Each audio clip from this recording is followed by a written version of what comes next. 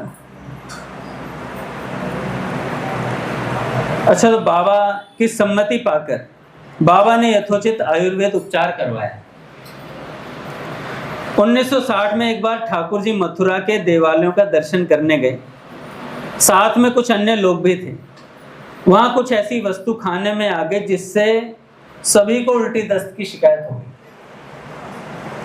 उन दिनों देश भर में हैजे का प्रकोप फैला हुआ था। अन्य लोग तो शीघ्र स्वस्थ हो गए, पर ठाकुर जी इसकी चपेट में आ गए।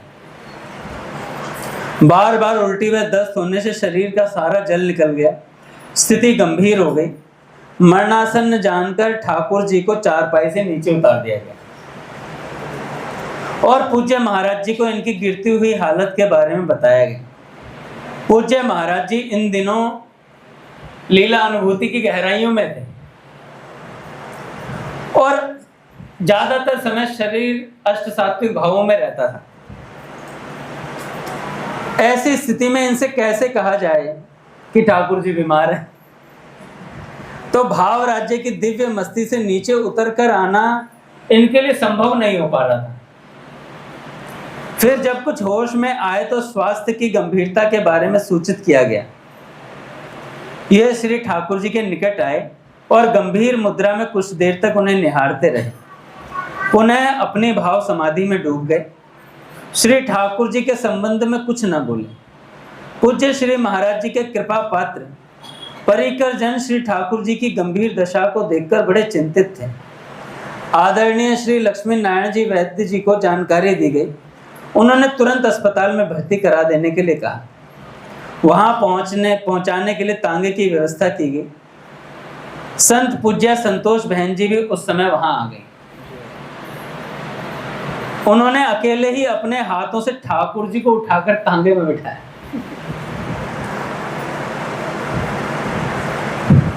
अब इन्हें तांगे पर लिटाया जा रहा था तथा अर्ध चेतन अवस्था में ठाकुर जी के मुख से कुछ शब्द निकल रहे थे। क्या शब्द निकल रहे थे? बड़े सुंदर शब्द। अभी तो आपसे पूर्व राग ही हुआ है, ठीक से परिचय भी नहीं हो पाया, अब इतना शीघ्र बिछो। इन शब्दों को निकट के लोगों ने सुना। ऐसी कष्ट की स्थिति में भी इनका मन अपने इष्ट के चिंतन में व्यस्त था। उन्हें अति शीघ्रता से अस्पताल पहुंचाया गया। इस समय पूज्या देवी जी, पूज्या मनोहर बाबा जी, पूज्या कुसुम जी, गोरखपुर के एक परिचित श्री मुरलीधर जी, वह उनके साथ आए हुए मेरठ के सज्जन भी थे। ठाकुर जी की बड़ी बहन के पति भी उस समय आ गए थे। देखो, इन चरित्रों को सुनने से और कोई किसी को रस आए ना आए, इतने संतों के नाम याद हो जाते हैं ना महाराज। सच में काका, इतने संतों के नाम याद हो जाते हैं कि यार ये उनके परिकर है, उनके परिकर है। अपने तो भगवान को ये बोल रहे भाई देखो ठाकुर जी, अपने को कुछ बाकी कुछ नहीं आता, इतने संतों के नाम याद है मुझे। ठाकुर जी बस बहुत हो गया काम तेरा, तू तो भक्तमाल याद करके आया यार, तो भगवान प्रसन्न हो जाएगी। तो ठाकुर जी की चिकित्सा प्रारंभ हुई। भगवान श्री कृष्ण की प्रेरणा से उसी समय मुख्य चिकित्सा अधिकारी भी आ गए, जो ठाकुर जी के पूर्व परिचित ही निकले। चिकित्सा होने से रोग काबू में आ गया। ठाकुर जी को अस्पताल से छुट्टी दे दी गई, पर शरीर अभी भी वैसा ही, थोड़ा कमजोरी बनी हुई थी। पूज्य भाई जी को ठाकुर जी की रुग्णता का समाचार मिला, तब उन्होंने स्वास्थ्य सुधार की दृष्टि से ठाकुर जी को अपने पास रतनगढ़ बुलवा लिया। बीकानेर स्टेट के अंतर्गत रतनगढ़ पूज्य श्री भाई जी। जय राधे जय श्री राधे, जय श्री राधे, जय राधे जय श्री राधे,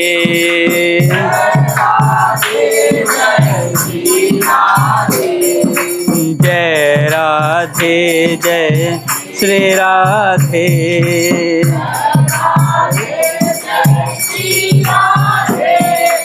जय राधे जय श्री राधे,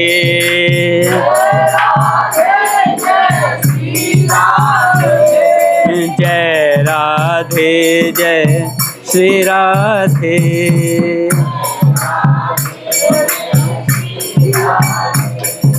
जय राधे जय श्री राधे।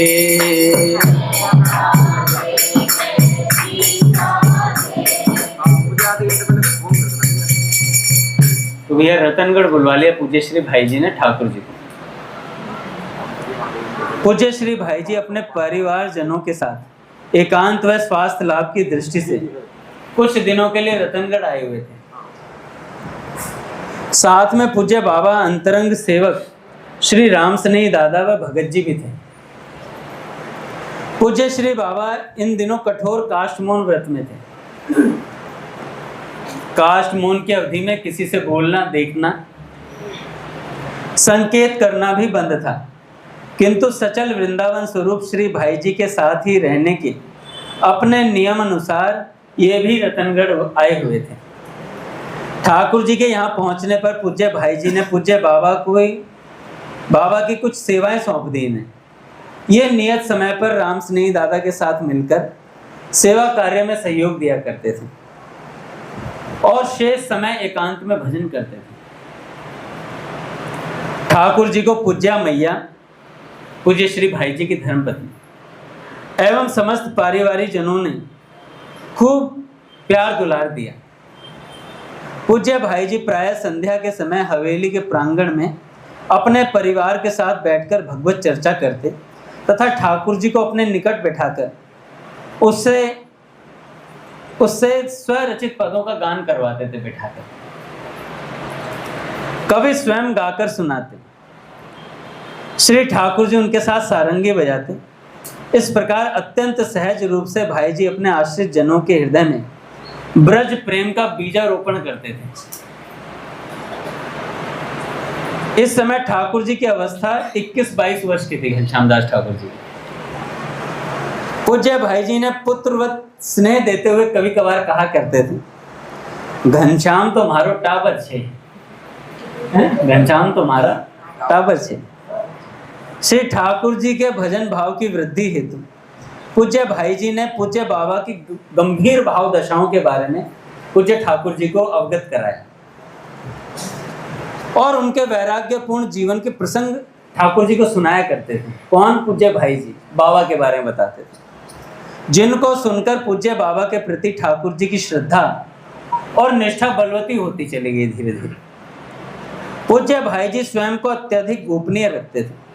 प्रायः लोग इनके बाह्य कलेवर को देखकर इनकी उच्च भगवतीय स्थिति का अनुमान नहीं लगा पाते, किंतु श्री ठाकुर जी ने पूज्य बाबा के द्वारा अनेकों बार इनकी परम भागवती स्थिति की चर्चा सुनी थी।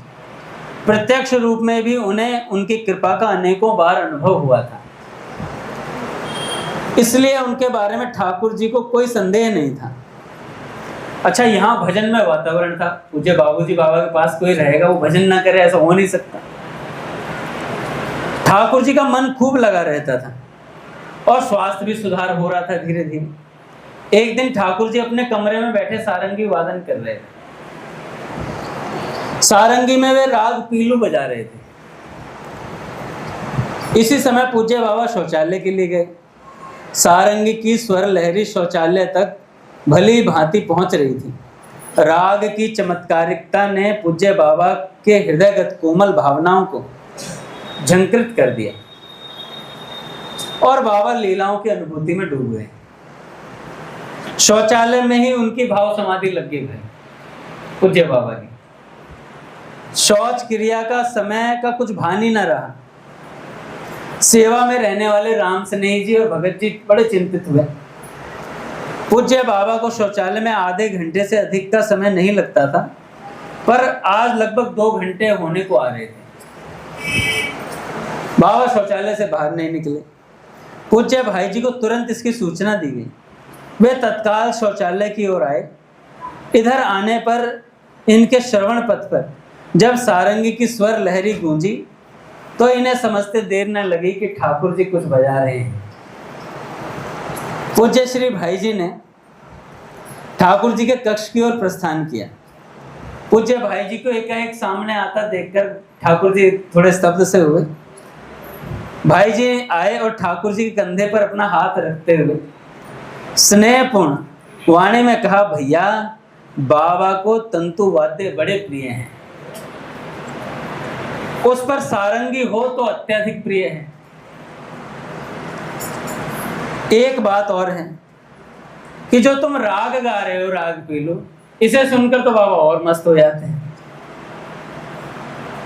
इनका भाव दीपन बढ़ता चला जाता है।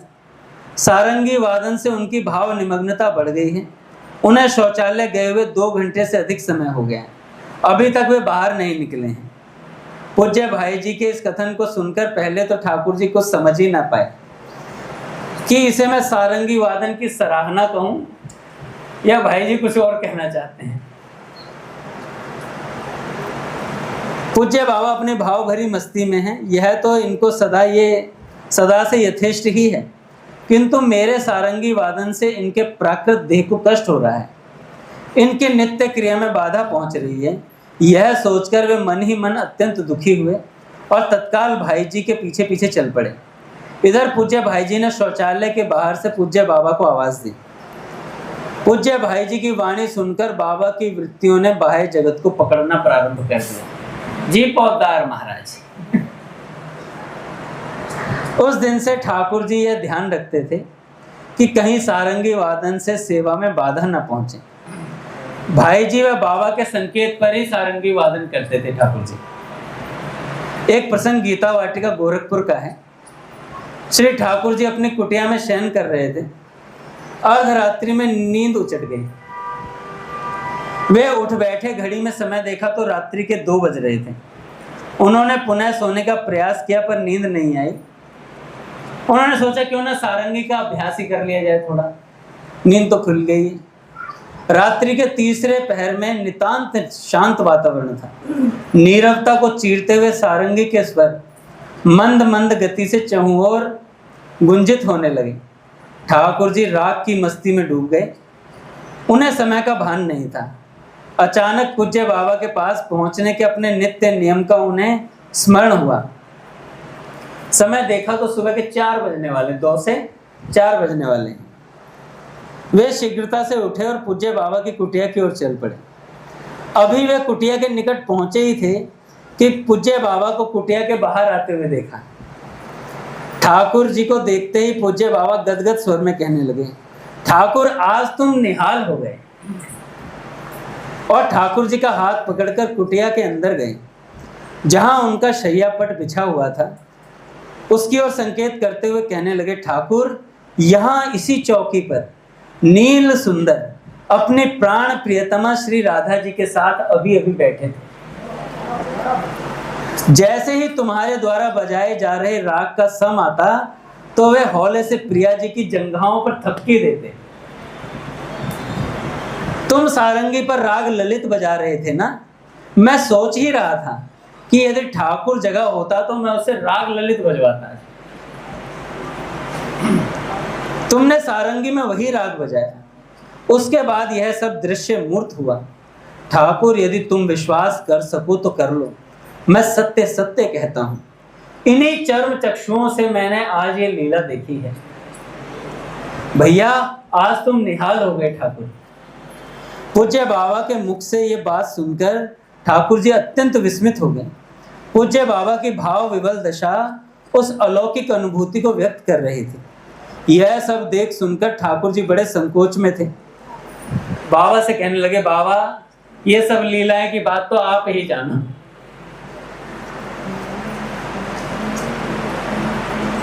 विरक्त वेश का निषेध। ठाकुर जी विरक्त वेश लेना चाहते थे। 2 मिनट और सुना देता हूं बस, उसके बाद शयन आरती करो। जीवन में संग का अति महत्व होता है। जैसा संग होगा साधकों पर वैसा ही रंग चढ़ेगा। भक्त जनों के संग से भजन की ओर स्वाभाविक उन्मुखता होती है। यदि विशुद्ध भजनानंदी विरक्त जनों का संग प्राप्त हो तब तो कहना ही क्या है। वैराग्य का नशा सिर चढ़कर बोलता है अगर संग अच्छा मिल जाए तो। ठाकुर जी को एक और भगवत प्राप्त सिद्ध महापुरुष पूज्य भाई जी व पूज्य बाबा की कृपा प्राप्त थी, और दूसरी और रस निमग्न पूज्य श्री बालकृष्ण दास जी महाराज प्राप्त थे।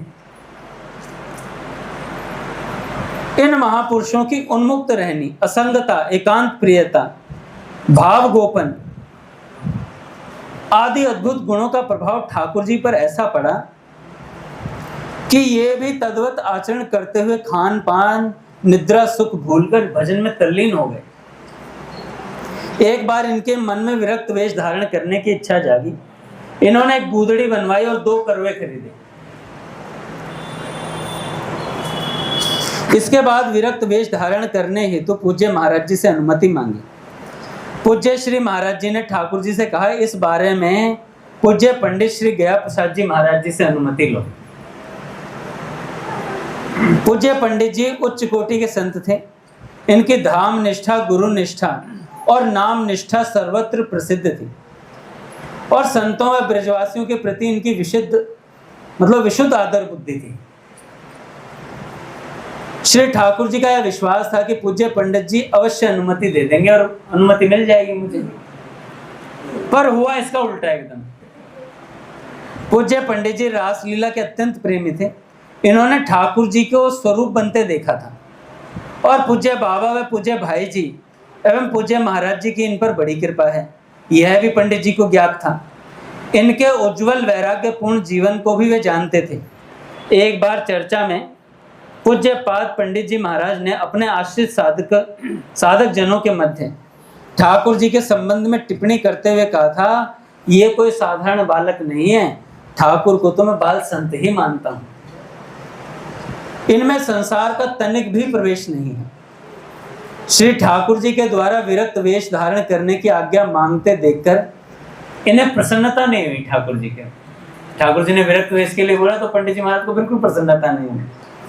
वे बोले, ठाकुर घनश्याम, आपको अब तक ठाकुर स्वरूप में लोग पूजते रहे हैं, और अब विरक्त वेश धारण कर लेने पर और भी सम्मान मिलेगा तुम्हें। लोग कहेंगे कि ये वही ठाकुर जी हैं, अब महात्मा हो गए हैं। ऐसा कहकर तुम्हें सम्मान देंगे, पैर छुएंगे, किंतु सम्मान भजन में बड़ा भारी विघ्न है। वेश धारण करने मात्र से कोई विरक्त नहीं हो जाता। विरक्ति तो मन की वस्तु है। भगवत प्राप्ति के लिए साधु बनने तथा वेश बदलने की आवश्यकता नहीं है। साधु ना बने, साधुता धारण करें। इस घोर कलिकाल में वेश की मर्यादा निभाना बहुत कठिन है। संसार के भोगों में असारता दिखाई दे और भगवत दर्शन की तीव्र इच्छा हो, इस प्रकार वैराग्य व लालसा से संपन्न व्यक्ति ही विरक्त कहलाने योग्य है। साधक वही जो सतत सावधान रहे, अपने मन पर निगरानी रखे कि कहीं यह विषयों की ओर तो नहीं जा रहा है, और सावधानी पूर्वक उसे सब ओर से खींचकर अपने प्राणधन श्री कृष्ण में लगाए। आपके ऊपर तो पूज्य बाबा की कृपा है ही, महाराज जी की कृपा है, बाकी जैसी वो आज्ञा दें। पंडित जी महाराज की ऐसी मंशा जानकर ठाकुर जी चुप हो गए। मन ही मन उनकी बातों का मनन करते हुए वृंदावन वापस आ गए। गोरखपुर गए, तब बाबा के सन्यास वेश को देखकर इनके हृदय में विरक्त वेश लेने की इच्छा फिर जागी। इन्होंने एकांत में अपने मन की बात पूज्य बाबा से कही।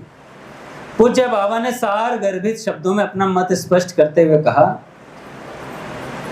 ठाकुर संन्यास वेश तो समाज में सदा से ही आदरणीय सम आदरणीय रहा है, किंतु भगवत प्राप्ति का वेश से कोई संबंध नहीं है। जिसके जीवन में श्री कृष्ण ही एकमात्र लक्ष्य हैं और अपनी ओर से वह पूरी ईमानदारी से चेष्टा करता है, तो अनुभूति हुए बिना नहीं रहेगी। तो अनुभूति हुए बिना नहीं रहेगी। अब भैया यदि तुम मुझसे पूछो कि बाबा आपने वेश धारण क्यों किया, मैं सच कहता हूँ कि श्री पोद्दार महाराज यदि मुझे वेश लेने से पहले मिल गए होते तो मैं सन्यास नहीं लेता। अब तो मेरे द्वारा बस इसका निर्वाह मात्र हो रहा है। ठाकुर तुमको तो मैं ऐसे ही देखना चाहता हूँ, 8 गांठ लगाकर धोती पहन लेना, किंतु लांग मारकर ही धोती पहनना। वेश धारण करते ही अहंकार अपना आसन जमा लेता है भाई। अब हम तो महात्मा हो गए, अब सभी को हमारा सम्मान करना ही चाहिए, ऐसी भावना मन में स्थित हो जाती है। इस प्रकार का अहंकार आते ही साधना बाधित हो जाती है। साधक को बहुत विनम्र बनकर रहना चाहिए, दिखावे से बहुत दूर सहज सरलता पूर्वक भजन करते रहना चाहिए। जब तक श्री कृष्ण जीवन की परम आवश्यक वस्तु न बन जाए और मन में भोगों के प्रति आकर्षण बना रहे, तब तक वेश मात्र दिखावा ही तो है। बाबा की इस बात का ठाकुर जी के मन पर गहरा प्रभाव पड़ा। वेश का आग्रह त्याग दिया। बाद में श्रीधाम वृंदावन आने पर उन्होंने पूज्य महाराज जी को सारी बात सुनाई, जिसे सुनकर पूज्य महाराज जी अत्यंत प्रसन्न हुए। पूज्य महाराज श्री बोले, वेश धारण कर हम अच्छे साधक ही तो कहलाएंगे।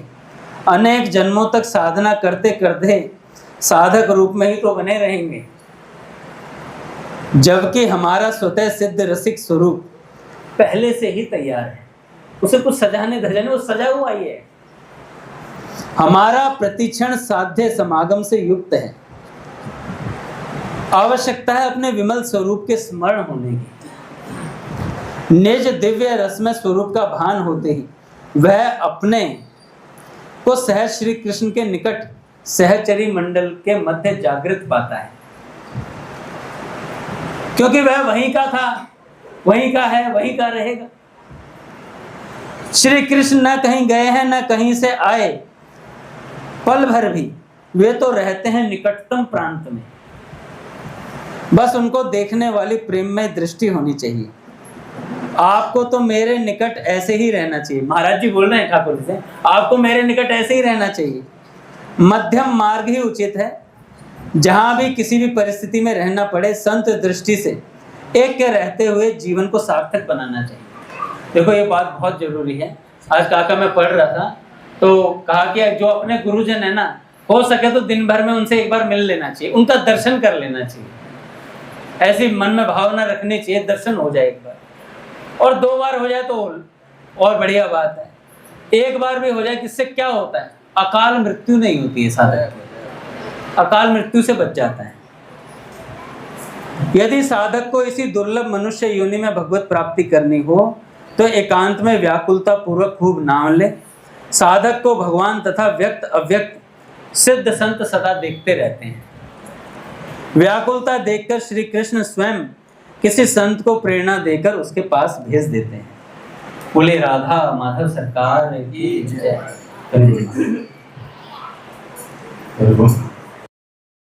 जो मुझे महाराज की बात बताई, वो जो बाबा बता रहे थे ठाकुर जी को वेश के विषय में, मैं बस ये बताने के लिए आया था कि आप जीवन में ना ये बात सुन के एक क्षण के लिए भी मन में बात मत मान लेना कि वेश कोई जीवन में जरूरी नहीं होता। जो ये बात कह रहे हैं ना, ये सिद्ध कोटि के महात्मा पूज्य श्री राधा बाबा कह रहे हैं, जिनकी जीवन की